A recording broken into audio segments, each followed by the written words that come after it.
Hi friends, welcome back to my channel Gautami vlogs. ఎవరైనా నా ఛానల్ని ఫస్ట్ టైం చూస్తున్నట్లయితే ప్లీజ్ సబ్స్క్రైబ్ చేసుకోండి, లైక్ చేయండి, షేర్ చేయండి. ఈరోజు ఈ వీడియోలో ఎంతో టేస్టీగా అలాగే చాలా తక్కువ సమయంలో పాలకూర ఫ్రై ఎలా చేయాలో చూపిస్తాను, చూడండి. నేను ఆకులు పెద్దగా ఉండే పాలకూర కాకుండా బేబీ స్పీనచ్ తీసుకున్నాను. పాలకూరనే స్పీనచ్ అంటారు. అలాగే ఫ్రెష్గా ఉండే పాలకూరను తీసుకొని నీట్గా క్లీన్ చేసుకొని ఇలా పైన కనిపిస్తున్న విధంగా కట్ చేసుకోవాలి. ఇలా నీట్గా కట్ చేసుకున్న తర్వాత కూడా మళ్ళీ ఒకసారి క్లీన్ చేసుకుంటే బాగా క్లీన్ అవుతుంది. ఇలా కట్ చేసిన తర్వాత క్లీన్ చేసుకోవడం వలన ఇసుక ఏమైనా ఉంటే నీట్గా క్లీన్ అవుతుంది. ఈ విధంగా ఆకుని క్లీన్ చేసి పక్కన పెట్టుకోవాలి. నెక్స్ట్ స్టవ్ వెలిగించుకొని ప్యాన్ పెట్టుకొని 3 టేబుల్ స్పూన్ ఆఫ్ ఆయిల్ వేసుకోవాలి. ఆయిల్ హీట్ అయిన తర్వాత 1/2 టేబుల్ స్పూన్ ఆవాలు వేసుకోవాలి. అలాగే 1/2 టేబుల్ స్పూన్ జీలకర్ర వేసుకోవాలి. 2 ఎండుమిర్చి వేసుకోవాలి.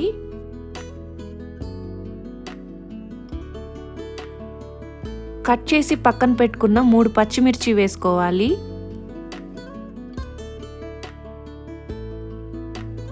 అలాగే 1 టేబుల్ స్పూన్ మినప్పప్పు వేసుకోవాలి. ఒక 2-3 వెల్లుల్లి రెబ్బలు పొక్కు తీసి ఇలా కట్ చేసి వేసుకోవాలి.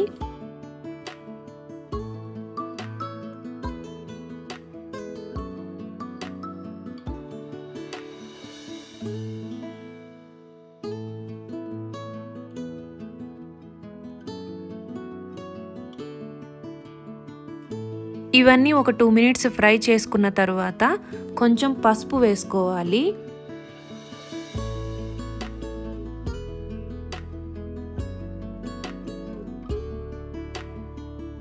పసుపు వేసుకున్న తర్వాత క్లీన్ చేసి కట్ చేసి పక్కన పెట్టుకున్న పాలకూర మొత్తం ఇందులో వేసేసుకోవాలి. పాలకూర మొత్తం వేసుకున్న తర్వాత ఈ విధంగా గరిటెతో ఒకసారి అంతా కలుపుకోవాలి.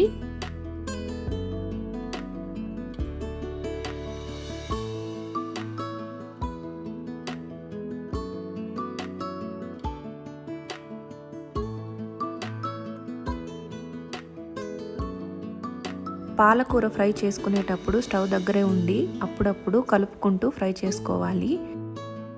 ఇందులో వాటర్ ఏమీ వేయనవసరం లేదు, ఎందుకంటే పాలకూర క్లీన్ చేసినప్పుడు ఆకులు కొంచెం వాటర్ పీల్చుకొని ఉంటాయి.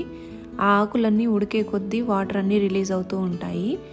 అందులో వచ్చే వాటర్తోనే నీట్గా ఫ్రై అయిపోతుంది.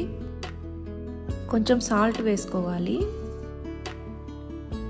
సాల్ట్ వేసుకున్న తర్వాత ఒకసారి గరిటెతో ఇలా కలుపుకోవాలి.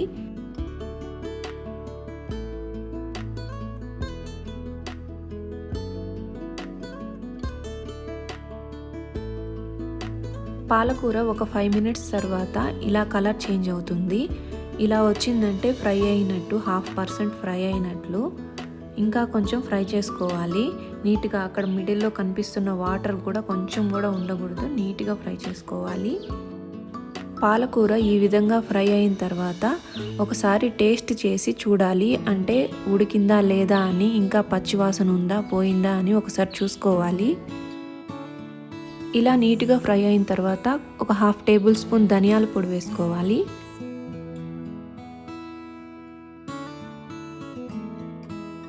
అలాగే 1 టేబుల్ స్పూన్ మిరప్పొడి వేసుకోవాలి. పాలకూర తీయగా ఉంటుంది కాబట్టి కొంచెం 1 స్పూన్ వరకు వేసుకోవాలి మిరప్పొడి.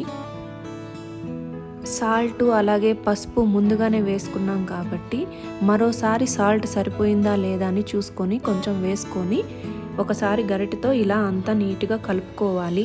నాకైతే సాల్ట్ సరిపోయింది కాబట్టి మళ్ళీ వేయలేదు. ఇలా గరిటెతో కలుపుకుంటూ ఫ్రై చేసుకోవాలి. 100% ఫ్రై అయిపోయింది కాబట్టి ఇలా కలుపుకుంటూ ఒక 2 మినిట్స్ ఫ్రై చేసుకోవాలి. అంతే, ఎంతో టేస్టీగా ఉండే పాలకూర ఫ్రై రెడీ అయిపోయింది.